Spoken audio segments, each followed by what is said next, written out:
আসসালামু আলাইকুম। এখন শুনবেন সংবাদ শিরোনাম। ভয়াবহ ভূমিকম্পে কাঁপল দেশ। ঢাকা, নরসিংদী আর রূপগঞ্জে ভবন ও দেয়াল ধসে নিহত 6, হাসপাতালে আহতের ভিড়। সাতক্ষীরায় বিএনপির মনোনয়ন নিয়ে দলীয় কোন্দল তুঙ্গে। প্রার্থী পরিবর্তনের দাবিতে বঞ্চিতদের পক্ষে লাগাতার কর্মসূচি। সমুদ্রপথে ইউরোপ যাত্রায় প্রাণ গেল মাদারীপুরের 3 যুবকের। দালালের খপ্পরে পড়ে নিঃস্ব পরিবার, ফেরত চায় মরদেহ। বরিশালে বান্তা সম্প্রদায়ের মাঝে শিক্ষার আলো ছড়াচ্ছে মানবিক স্কুল বাতিঘর। কয়েকজন শিক্ষার্থীর উদ্যোগে শিশুদের জন্য অবৈতনিক পাঠশালা। আসসালামু আলাইকুম। এতক্ষণ দেখছিলেন সংবাদ শিরোনাম, এখন দেখবেন বিস্তারিত। শক্তিশালী ভূমিকম্পে কেঁপে উঠল দেশের বিভিন্ন স্থান। এর মাত্রা ছিল 5.7। ভূমিকম্পের আঘাতে এখন পর্যন্ত ঢাকায় 3 জন, নরসিংদীতে 2 ও নারায়ণগঞ্জের রূপগঞ্জে 1 জনের মৃত্যুর খবর পাওয়া গেছে। আহত হয়েছেন অনেকে। সকাল 10:40 দিকে এই কম্পন অনুভূত হয়। আবহাওয়া অধিদপ্তর জানিয়েছে, এর উৎপত্তিস্থল নরসিংদীর মাধবদীতে। গত 30 বছরের মধ্যে দেশের সবচেয়ে শক্তিশালী ভূমিকম্প এটি। এতে আতঙ্ক ছড়ায় দেশ জুড়ে। হঠাৎই কেঁপে উঠল ভূপৃষ্ঠ। শক্তিশালী কম্পনে দুলতে থাকে চারিদিক। প্রাণ বাঁচাতে ঘরবাড়ি, দোকানপাট থেকে ছুটে বের হয়ে যায় মানুষজন। আবহাওয়া অফিসের তথ্য মতে ভূমিকম্পের উৎপত্তিস্থল নরসিংদীর মাধবদী। পলাশের ভিরিন্দা গ্রামে একটি স্থানে মাটিতে ফাটল দেখা দেয়। একই উপজেলার নালিতে গ্রামে মাটির ঘরে দেয়াল ধসে নিহত হয়েছেন একজন। সদর উপজেলার গাবতলী এলাকায় বহুতল ভবনের দেয়াল ধসে পাশের টিনশেড বাড়িতে পড়ে 3 জন আহত হয়। এদের মধ্যে 2 জনকে ঢাকা মেডিকেলে আনা হলে চিকিৎসাধীন অবস্থায় প্রাণ হারায় শিশু ওমর। তার বাবা গুরুতর আহত অবস্থায় চিকিৎসাধীন। ভূমিকম্পে নারায়ণগঞ্জের রূপগঞ্জ গোলাকান্দালে দেয়াল চাপে প্রাণ গেছে এক শিশুর। প্রত্যক্ষদর্শীরা জানায়, মা কুলসুম বেগমের সাথে ঘরে ছিল ফাতেমা আক্তার। ভূমিকম্পে পাশের ভবনের দেয়াল ধসে পড়লে নিচে চাপা পড়ে ঘটনাস্থলে প্রাণ যায় 10 মাস বয়সী ফাতেমার। শিশুটির মা কুলসুমকে গুরুতর আহত অবস্থায় হাসপাতালে নেওয়া হয়। আমরা দুজনে অজ্ঞানের মতো অবস্থান চিকুর বাকুর করতেছি। এলাকার লোক, সমস্ত লোক আসছে এবং আমরা 2 জন নিহত, 1 জন মারা গেছে, 2 জন আহত। আর নাতিন রে বলে বউ বলে যাইতে আসছিল, যাওয়ানোর সাথে সাথে বলে শুনছি আমরা এরকম কাঁপতে আছি, কাপ কিছু শুনি না। এরপর চিল্লা বলা শুন না, হ্যাঁ কিছু দেখি না। মানে বউ দিয়ে বিয়ার ওয়ালের ভিতরে বলে পরে আসছিল, আর একজন লোক আসছিল। সাতক্ষীরা 2 আসনে বিএনপির প্রার্থী পরিবর্তনের দাবিতে মানববন্ধন করেছেন মনোনয়ন বঞ্চিত নেতা আব্দুল আলিমের সমর্থকরা। সকালে সদরের বিনের পাতায় সাতক্ষীরা খুলনা মহাসড়কের পাশে হয় এই কর্মসূচির সময় মানববন্ধনকারীরা বলেন, শৃঙ্খলা ভঙ্গের অভিযোগে দল থেকে বহিষ্কৃত নেতার মনোনয়ন মেনে নেওয়া হবে না।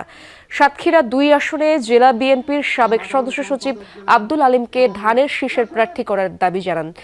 দাবি আদায় না হওয়া পর্যন্ত আন্দোলন চালিয়ে যাওয়ার হুঁশিয়ারিও দেন তারা। নির্বাচনী উত্তাপের আগেই সাতক্ষীরায় বিএনপির প্রার্থী মনোনয়নকে ঘিরে ছড়িয়েছে উত্তেজনা। একের পর এক সড়ক অবরোধ, মশাল মিছিল ও বিক্ষোভ চলছে প্রতিনিয়তই। প্রার্থী পুনর্বিবেচনার দাবিতে রাজপথে আন্দোলন চালিয়ে যাচ্ছেন বিএনপির মনোনয়ন বঞ্চিত 2 নেতার সমর্থকরা। সাতক্ষীরা 1 হাবিবুল ইসলাম হাবিব, সাতক্ষীরা 2 আব্দুর রউফ, সাতক্ষীরা 3 কাজী আলাউদ্দিন। 3 নভেম্বর সাতক্ষীরা 2 আসনে আব্দুর রউফকে প্রার্থী ঘোষণা করেন বিএনপি মহাসচিব। এতে ক্ষোভে ফেটে পড়ে তৃণমূল। রাতেই মহাসড়কে চলে মশাল মিছিল, বিক্ষোভ। আসনটিতে স্থানীয় বিএনপি নেতাকর্মীদের একাংশ চান জেলা বিএনপির সাবেক সদস্য সচিব আব্দুল আলিমকে। দফায় দফায় সাতক্ষীরা খুলনা মহাসড়ক অবরোধ করে বিক্ষোভ, মশাল মিছিল অব্যাহত রেখেছে আলিম সমর্থকরা। জনগণের সাথে ছিল চেয়ারম্যান আব্দুল আলিম। আমরা সাতক্ষীরাবাসী এই চৌদ্রা ইউনিয়ন পৌরসভায় সবাই চাইছিল, 80% জনগণ চাইছিল আলিম চেয়ারম্যান নমিনেশন পাক।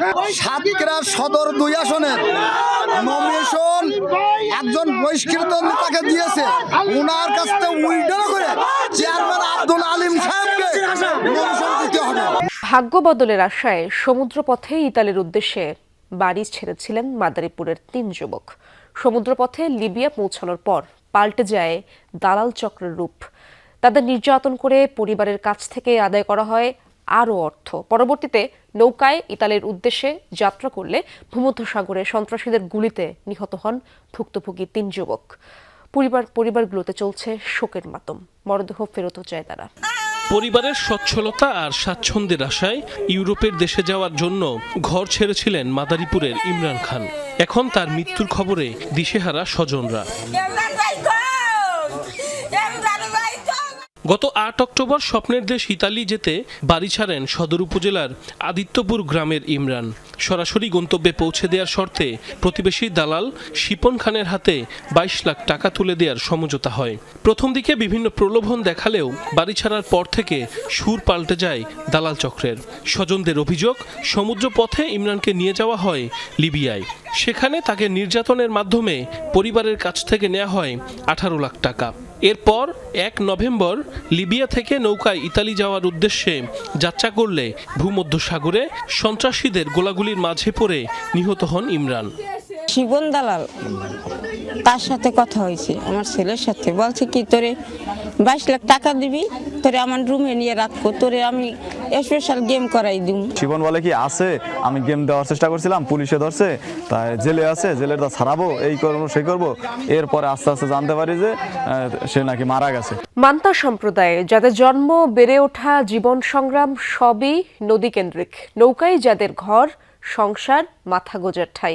দেশের সকল নাগরিক সুবিধা থেকে বঞ্চিত এই সম্প্রদায়ের মানুষ, নেই শিক্ষার আলো। তবে তারা স্বপ্ন দেখতে শুরু করেছে, তাদের সন্তানরা শিক্ষিত হবে, অর্জন করবে জ্ঞান, বুঝে পাবে প্রাপ্য অধিকার। তাদেরকে এই স্বপ্ন দেখাচ্ছে বরিশাল বিশ্ববিদ্যালয়ে অধ্যয়নরত কয়েক শিক্ষার্থী। মান্তার শিশুদের জন্য খুলেছে বিনামূল্যের পাঠশালা, নাম দিয়েছে বাতিঘর। দুপুর গড়িয়ে পশ্চিমের আকাশে যখন সূর্য হেলে পড়ে, বই খাতার ব্যাগ ঝুলিয়ে বাতিঘরের দিকে রওনা হয় শিশুরা। সবাই মান্তা সম্প্রদায়ের। নৌকায় ঘুরে যাদের দিন কাটতো, তাদের কণ্ঠে এখন বাংলা ইংরেজি কবিতা। ধীরে ধীরে আয়ত্তে নিচ্ছে বাক্য লেখা, ছবি আঁকা, শিখছে গান, নাটিকা, আবৃত্তি। হাট্টি মেটনিম ডিম মাঠে ফরে ডিম কালো খাতা ছুটা চিং রা হাট্টি মেটিং ডিম twinkle twinkle little star how I wonder how to are up above the also high like a diamond in the sky. আমাদের ছোট নদী চলে বাঁকে বাঁকে, বৈশাখ মাসে তার হাঁটু জল থাকে, পার হয়ে যায় গরু, পার হয় গাড়ি, দুই ঢালু চোটার ঢালু তার পারি। বরিশাল বিশ্ববিদ্যালয়ে পড়াশোনা করছেন দেশের বিভিন্ন অঞ্চলের শিক্ষার্থীরা। তাদের মধ্য থেকেই একদল শিক্ষার্থী ব্যক্তিগত খরচে বিশ্ববিদ্যালয় এলাকায় গড়ে তুলেছেন মানবিক পাঠশালা। তাদের বিশ্বাস, সমাজ থেকে পিছিয়ে পড়া মান্তা শিশুদের অন্ধকার থেকে শিক্ষার আলোয় নিয়ে আসবে এই বাতিঘর। ওদের খুব ইন্টারেস্ট আছে পড়াশোনার ক্ষেত্রে, বাট ওরা সেই স্কোপটা পাচ্ছে না। আমরা সেটা দিতে চাচ্ছি বা আমরা ওদের সাপোর্ট হতে চাইতেছি যে ওরা সাহস নিয়ে পড়তে পারবে এরকম। আমাদের তরুণ সমাজ হিসেবে আমাদের কাজ হচ্ছে যারা সুবিধা বঞ্চিত তাদের অধিকারটুকু পেয়ে দেওয়া, বা যারা শিশু, যারা আন্ডার প্রিভিলেজড আছে তাদের জন্য কাজ করা।